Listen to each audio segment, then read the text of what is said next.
Hello everyone and welcome to this GM prep session. I am prepping for my next session of the game Symbaroum. We are playing, we haven't started this campaign yet, but we are playing an adventure landscape that is inside this book, Wrath of the Warden, and it's called A Blooming Vale. So in the book, there's a short description of a ruin in the, let's say, brighter parts of Davokar that I'm using as an introductory adventure to the main campaign. In my previous video, I started doing some prep for my next session, and it lasted about a half hour, the prep. I always aim for, if possible, 1 hour of prep for 4 hours of play. That is the goal of this channel, is to try to make my prep faster and hopefully yours too. So we're really using the, let's say, the best approaches possible to make every little word that I write down, every little sketch I do in my notebook or on the computer has to be gameable material. I'm not world building. Symbaroum already has an excellent setting that is super fleshed out. So I will, of course, create descriptions, create NPCs and stuff like that.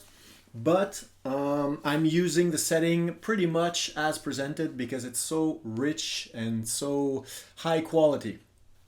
So the Blooming Vale adventure landscape is just starts like this. There's one page, there's another page, and there's, I think, a last page.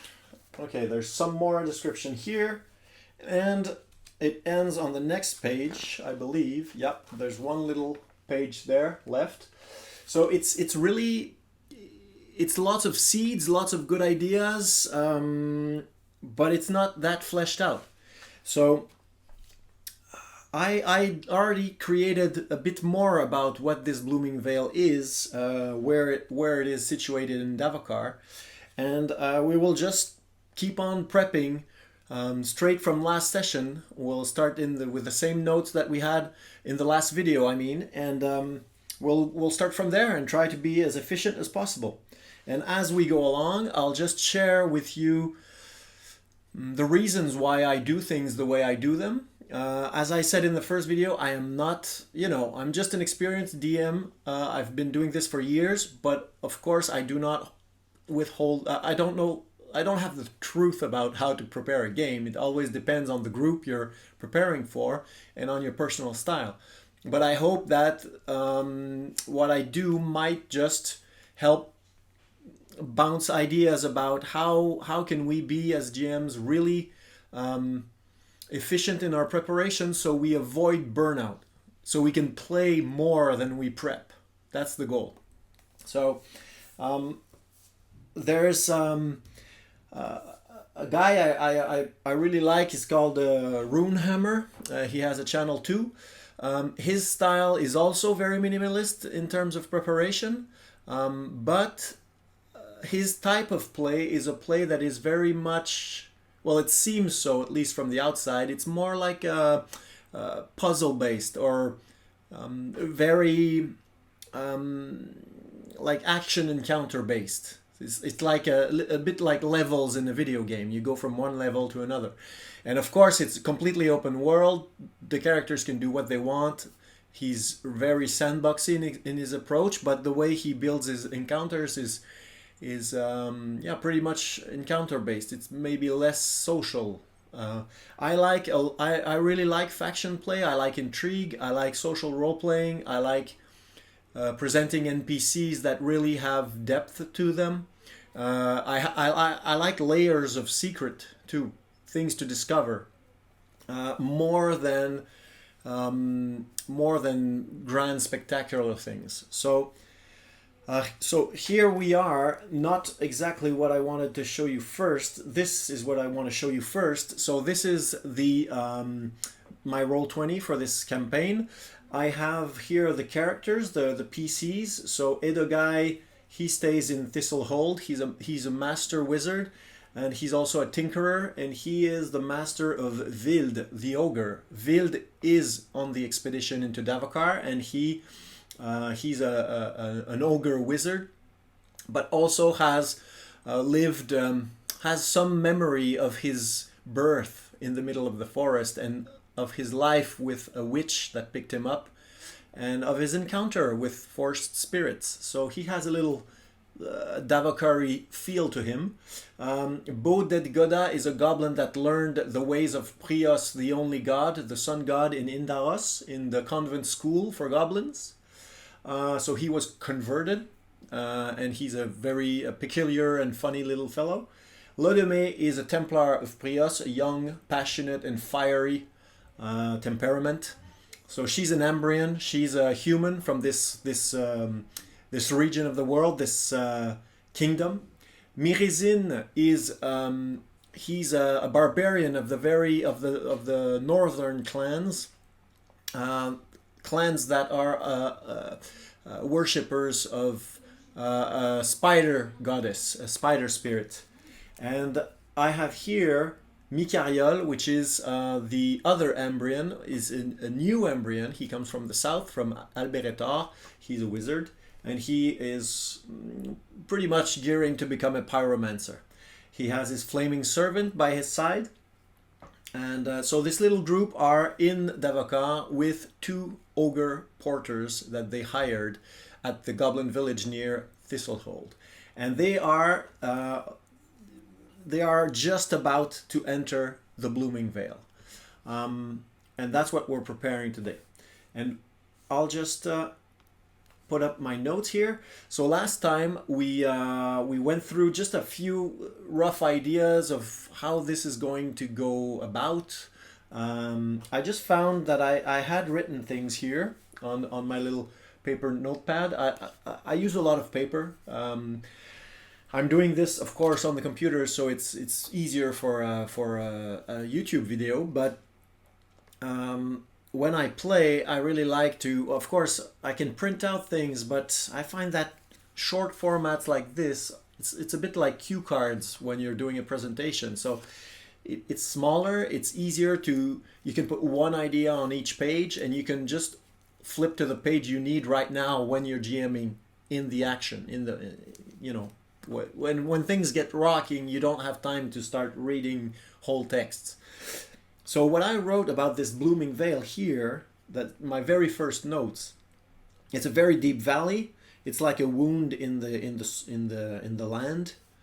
There are very dense trees, like thickets of trees, which have brown dried leaves or yellow leaves. There are some patches of fir trees and other conifères in French we say. It's the kind of tree that evergreen trees.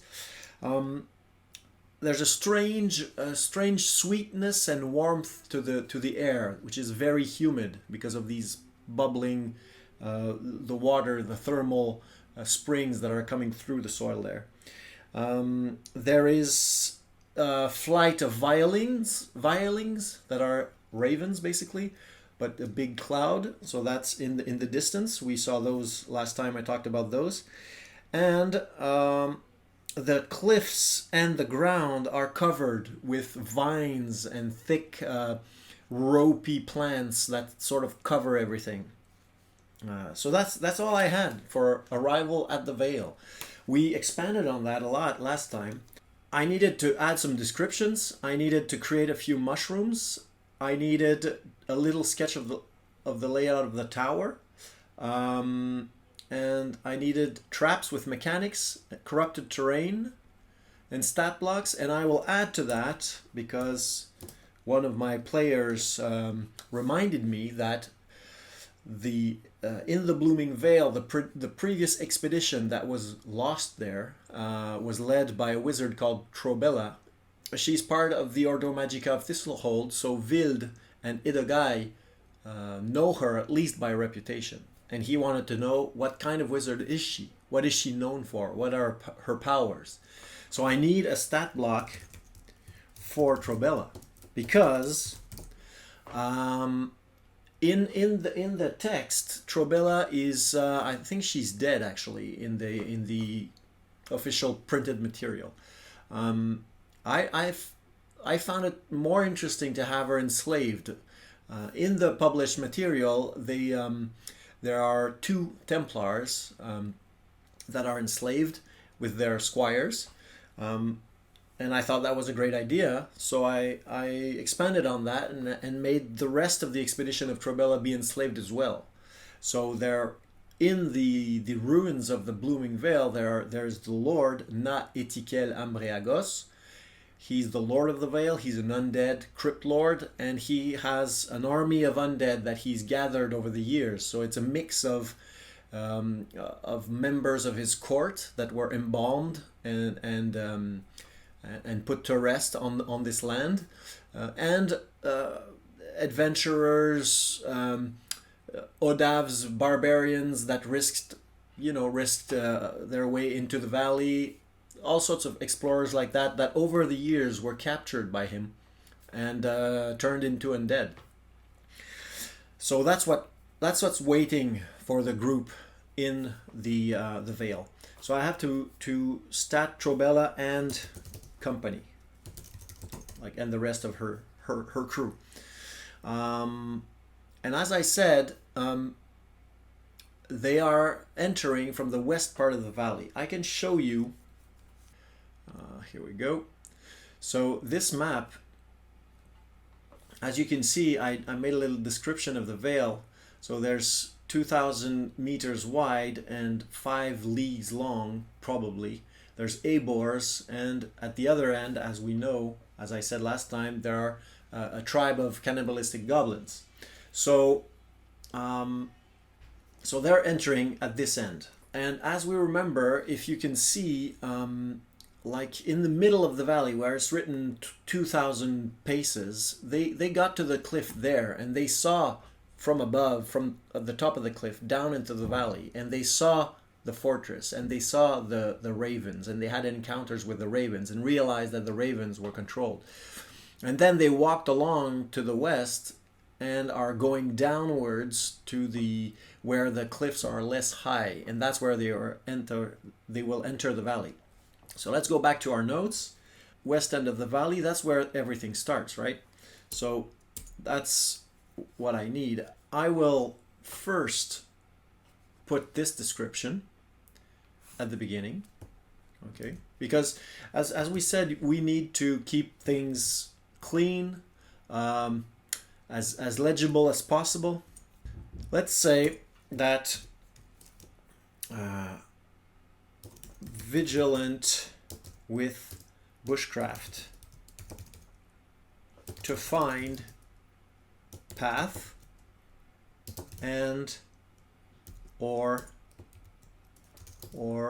ça serait abor spores. Is that spores? Spore? Like, shit, basically. So I'll just put this like that. So here we have a little idea of a test that I could ask them. I think I'll do the opposite. I'll put the description like this. Okay, and entering the valley. Okay, entering the valley. And here we'll have encounter with Abors. Encounter with Abors. Okay, so it's funny because I'm noticing that when I do it on the computer instead of on paper, it changes completely the way I think.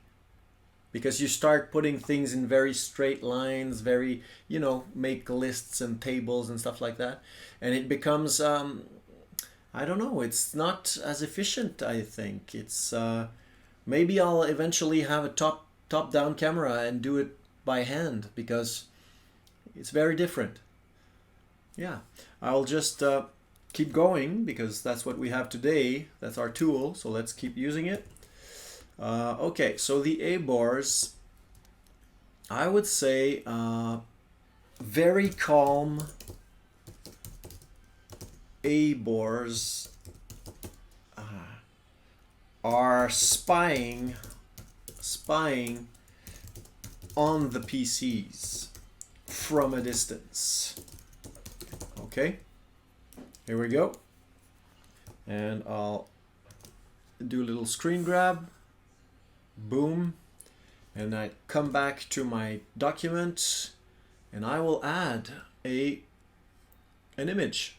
I do that all the time. It's just the quickest way to get to where you want to be without typing information for nothing. Be quick and dirty. Don't waste time.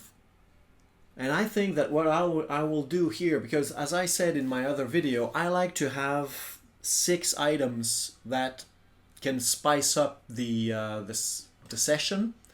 In this case, it's the traveling between the end of the valley to the ruin. That's where they might encounter things. So I think that I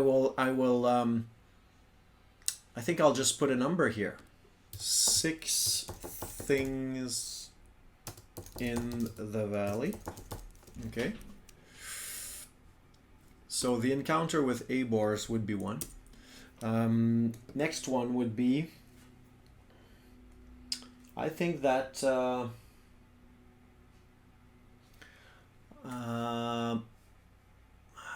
just trying to look what I wrote already. I really like the idea of puddles of boiling water and the geyser. So I would say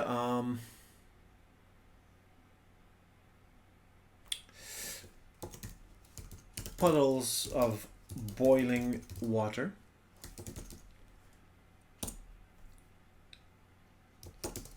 A geyser erupts. Goblin trap.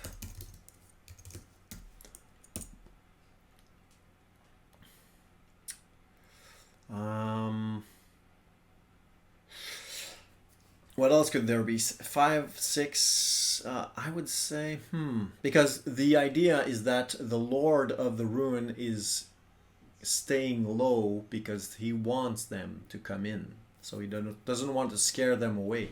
So there won't be any, sentries or ambushes or things like that. The goblin trap would be just an old goblin trap that was forgotten. I'll say a net trap. Okay. And 5, I would say a thick snow begins and melts on the way down. Okay, because it's winter's starting. I want to establish that, to keep it in the mind of the players without making a big thing out of it. And because it's so warm in this valley, the snow is melting. And the last thing would be I'm trying to think of what I seeded in the previous sessions. And there's one thing that I seeded that was very interesting, is the fireflies, the green fireflies that are insects that are born in corruption, that feed off corruption and sort of digest it in a way. So they're good, they're useful. So I would say that they've seen 2 of those clouds. So I would say that they could find a pool of corrupted water with those fireflies around it, and the bigger trees like the red elm around it also. So that would be an important thing. So I will just put the cloud of fireflies, of green fireflies. Maybe they call them just sparks. It's sparks from the yonder world. It's sparks from the yonder world. I'll find a better way to say it, maybe, but anyways, I'll have to translate that in French for our game. So those are my 6 things. Okay. And I will quickly just put those descriptions here.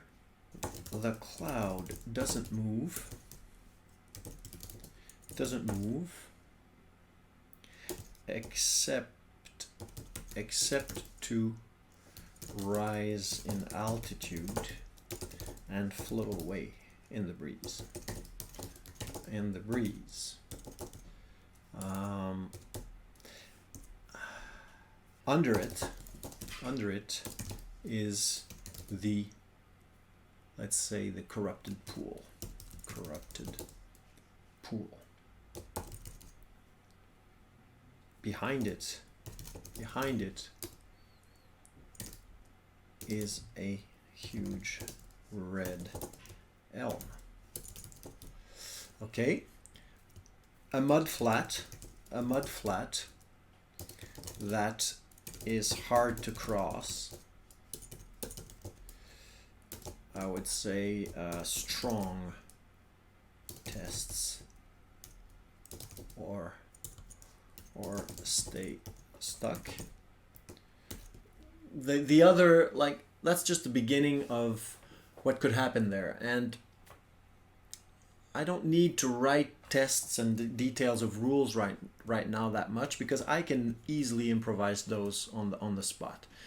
If you're not as comfortable as I am with these rules, then you can, you know, figure out some tests you want in advance. That takes a little bit more time, and with what I like about this rule set is that it is super light, and so you can easily create rulings on the spot. So it really has an OSR feel to it on that perspective. It's hard to cross. Stuck PCs start to feel the heat from under. Boiling water bubbles through the mud. So it's a bit like a slow geyser. Okay? So how much damage would that cause if they stay stuck? The boiling water, I would say, is a bit like fire, so I'll go easy on them. 1d4 damage per turn, and I'll write eats up armor. Okay, that's just a house rule that I have. I'll put it like this. It doesn't really destroy the armor. Okay, it just goes through the armor. It's heat. So the logic is that, like, you'll roll an armor check to absorb some of that heat. That armor check, for example, if you roll a d8 and you get 4, well, the first 4 points of damage of the boiling water will not affect you. They'll be eaten up by your armor. But then your armor heats up, and so you're just cooking in your armor, and your armor is not useful anymore. So that's what I mean. So that's what I'll ask.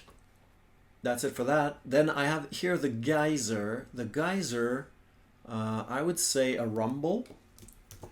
Rumble first. I would say I'm creating as I go, right? That's how we do it. So I would say vigilant to, no, I would say cunning. Let's make it cunning. I would say cunning. Yep. Cunning to predict where it erupts. Okay. Then the eruption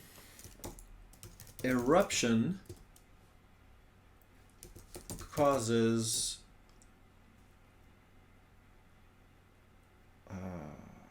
heat and throws PCs about. Okay, and I'll just put here, I would say quick to avoid. So it's more like, it's easier to avoid because I don't want to completely batter them before they get to the ruin. But I want to have this just atmospheric things that you have a mechanical interaction with. Because, of course, just description is fun too. But if you want the players to feel immersed in a story, then it really helps to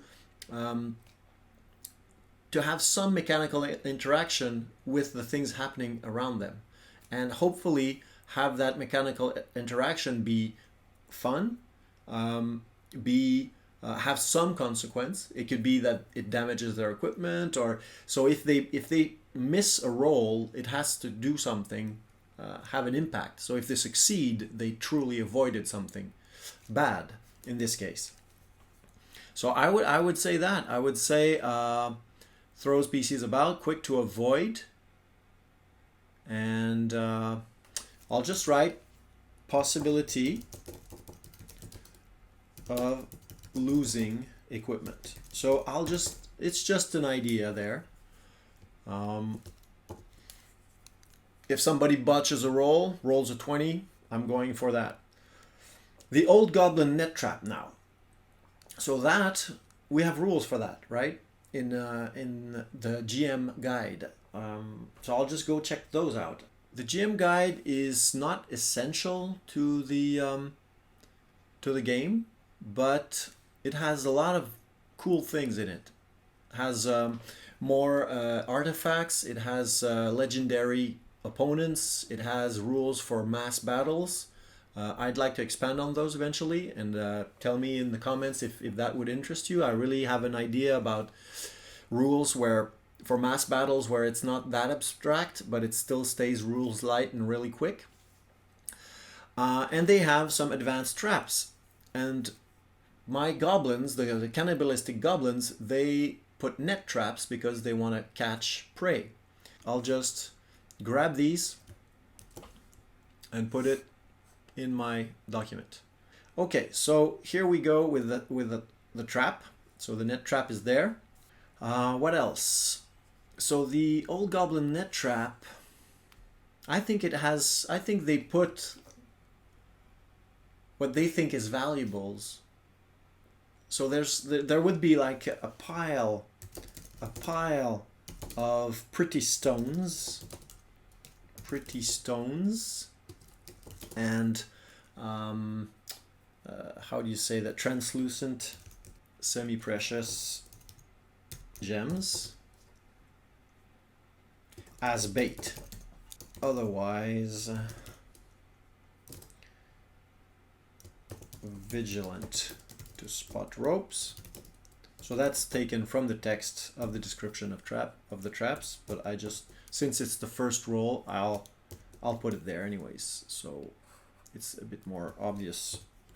Okay, so basically if a character says I walk to the stones and I grab them, then they don't get to do a vigilant. They just suffer what this trap has in store for them. Thick snow begins to melt on the way down, so that's atmospheric, but I would say that visibility gets worse. No visibility, nothing, blindness beyond 30 paces, okay? So that means that if you have a ranged weapon, you can't shoot beyond 30 paces, or you're just shooting blindly. You're just shooting at some noise or something. Okay, so now, am I done with this? Gotta move on. For the mushrooms, I will take, of course, some inspiration from, you know this, you might know this. It's a very, very nice little document with a few little adventures and rules for treasure hunts. And at the end, there's an adventure called Blight Night, and in this there is some goblin drugs there. So I would think that we need some mushrooms to make these drugs. So I will just right now write which drugs can you make using the mushrooms from the Blooming Vale, because that's the most important part. We have a goblin alchemist in the group. He's going to want to know this. I can make up the names of the mushrooms or what they look like later, and maybe put like a fourth one. What do you think? So what could they make? Antidote candle is really interesting. I think that's good, because there's this Blooming Vale is a vale that was planted by the elves, so it has corruption in it, under it, but it also has beneficial plants. It's not just corrupted terrain, so there's both. So drone dew, that's good too. Drone spores, they fall asleep. I like that. Okay, so we'll do the drone dew. We'll do the antidote candle.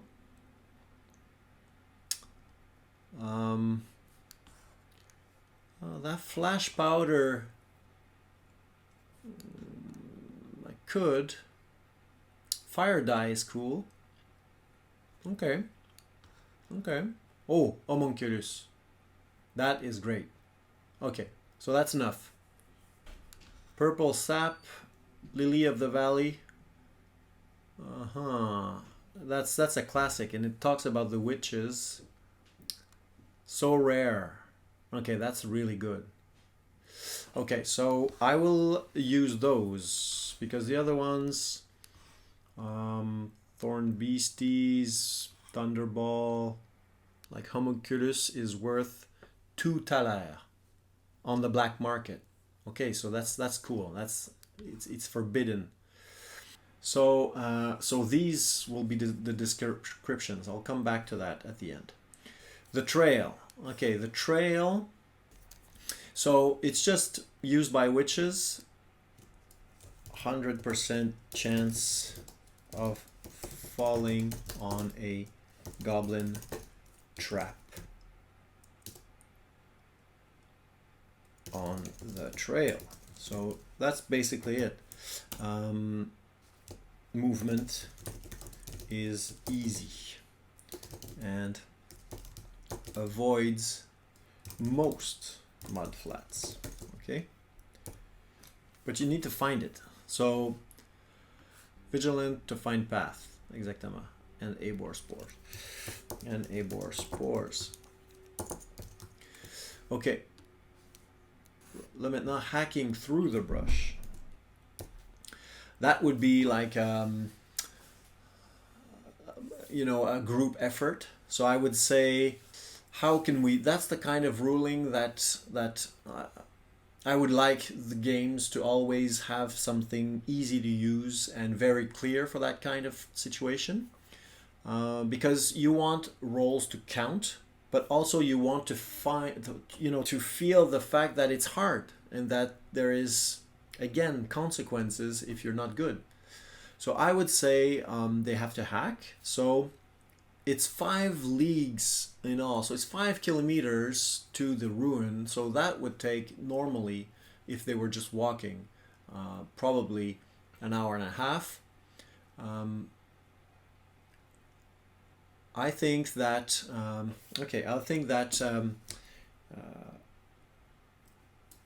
traveling to the ruin takes 5 hours minus 30 minutes.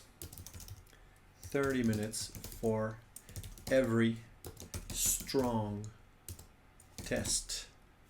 Of course, successful strong test to a minimum of 1.5 hours. Okay, something like that. Botched rolls break tools. Once they've gone through all of that, they get to the center of the valley. And it's a deep forest around a red elm. Thickets of entwined trees lead to sparser trees, but more corrupted. Okay. I mean, once they get to the center of the valley, we're basically entering the material that is described in the book. So it's not, I don't need to make as much up because I have some information there. I will need to create the stat blocks and everything. That because that's just handy. So I will just say, first of all, I need to describe the corrupted pool because we established that. So the corrupted pool, as you emerge from the thorny bushes, a wide pool of foamy water, maybe how long, how big? I would say like 70 paces wide by 100 at least, by 100 long.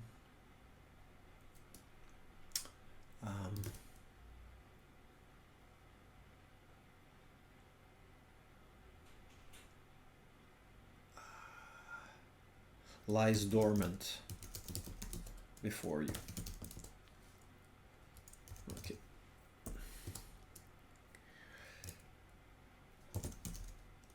Beyond, a colonnade of large tree trunks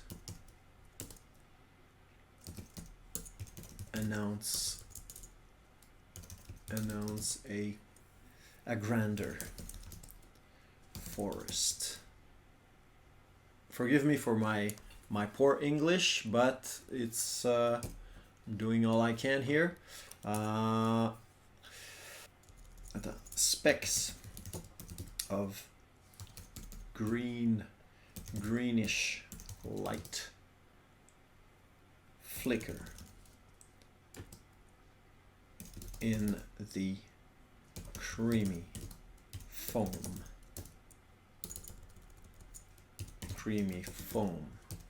covering much of the surface of the pool. Okay, so what was this before? I would say the pool was a, how do you say, a fosse commune. So it's a place where you drop dead people, but dead people that are corrupt. So it was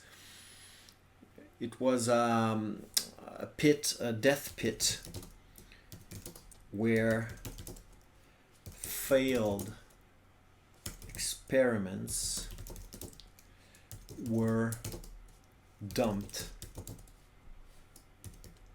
by the Symbaroum theogs, or they're more fantics, I think.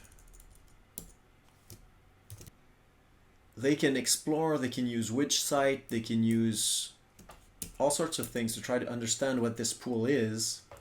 The pool will have some effects. I need to get to, I have the module A Haunted Wastes, and there are descriptions, so I will see Haunted Wastes for effects of corrupted water.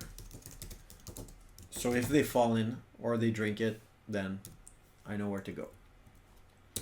Center of the valley. So the red elm, now we just said, is beside this pool. So the deep forests beyond the pool, the corrupted pool, and the red elm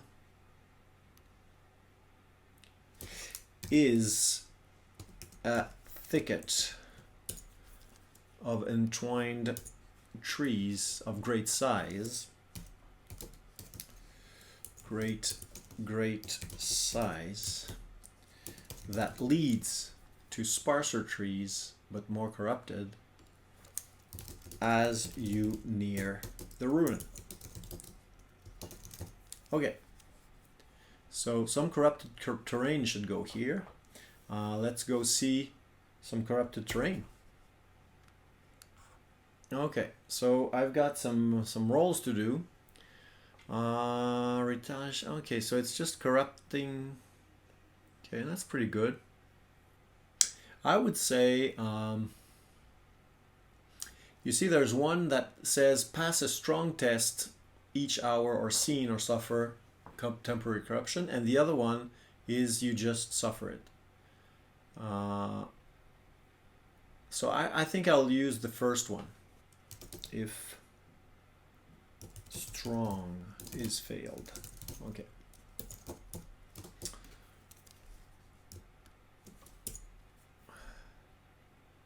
And I would say, is it the same thing in the ruin? I would say that I think there's probably a red elm in the ruin. Yeah, I like that. I'll put a red elm in the ruin because there is corruption under this tower. So maybe even 3 or 4 of those trees. And they're hacking them down.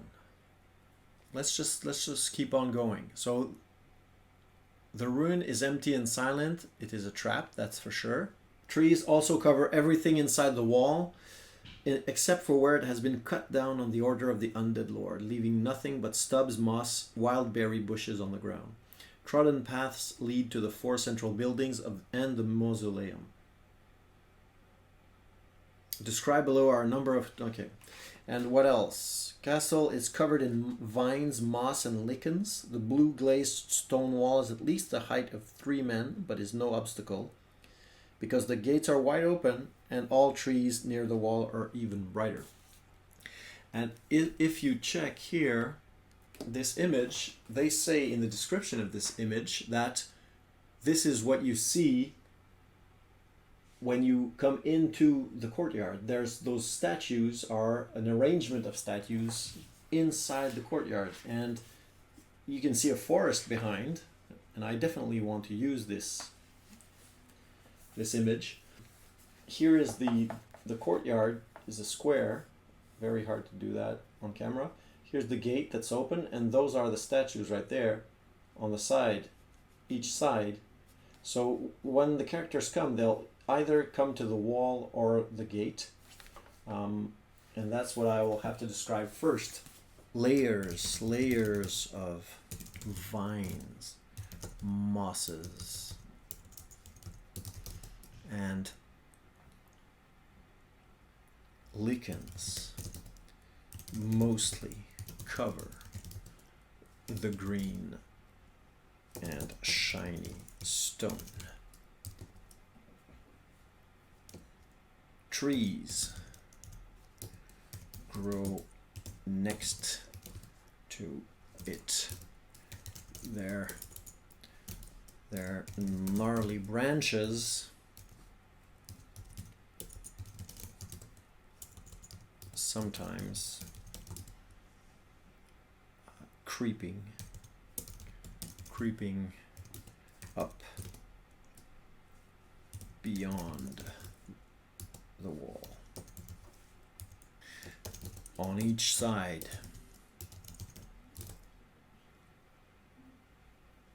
bas-relief of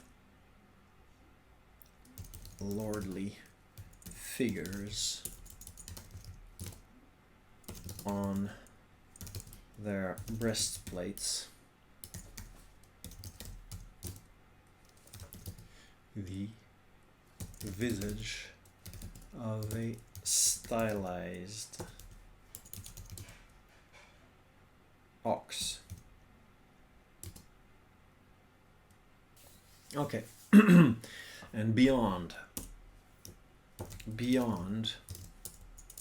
more bony, elongated,